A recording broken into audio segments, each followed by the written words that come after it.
Quand il n'y en a plus, il y en a encore. Voilà en substance ce que pourraient penser les habitants de Verrier-du-Lac.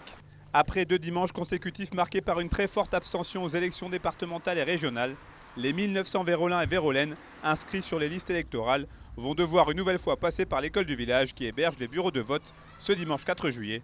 Cette fois pour élire leur nouveau maire. Car oui, la petite commune des bords du lac d'Annecy est en plein chaos institutionnel depuis plus de 2 mois. Point d'orgue de cette crise, la démission le 17 mai dernier de 13 conseillers municipaux. Alors pour savoir qui succédera à Thomas Terrier, le maire élu en 2020 et démissionnaire un an plus tard, les électeurs auront le choix ce dimanche entre 2 listes que tout semble opposer aujourd'hui.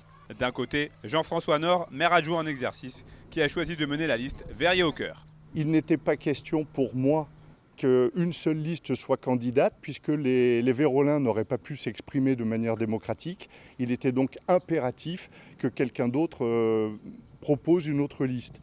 Monsieur le maire n'a pas souhaité le faire, et donc c'est moi qui le fais, parce que d'abord je souhaite que la démocratie soit respectée, que les institutions soient respectées, ce qui n'a pas été le cas par toutes ces démissions en cascade, et que les Vérolins puissent s'exprimer librement. En ce qui concerne le programme de cette liste, pas de révolution ni de grands changements, mais plutôt une large place accordée à la stabilité. Ça me paraît indispensable, effectivement, d'être dans la continuité du travail, dans la continuité de l'engagement. C'est respecter donc tous les Vérolins qui ont voté pour nous. Et ça me paraît indispensable de faire fonctionner la mairie de manière continue, avec le programme qui avait été décidé. De l'autre côté de l'échiquier politique vérolin, pour cette élection municipale, on trouve le tandem Vanessa Bruno-Philippe Abrahami, qui fait partie des démissionnaires du 17 mai dernier. Nullement désabusés par cette première expérience au conseil municipal, ils sont bien décidés aujourd'hui à reprendre les destinées de la commune avec leurs idées sous la bannière Pour Verrier. On va essayer de retrouver en fait, l'idée principale et d'ouvrir en fait, les portes de la mairie aux citoyens, de les impliquer dans cette vie citoyenne, d'être à leur écoute. Parce que moi j'ai pu m'apercevoir très vite que c'était difficile. On a un village qui est traversé par une route départementale avec de nombreux hameaux, comme la majorité des villages savoyards aujourd'hui.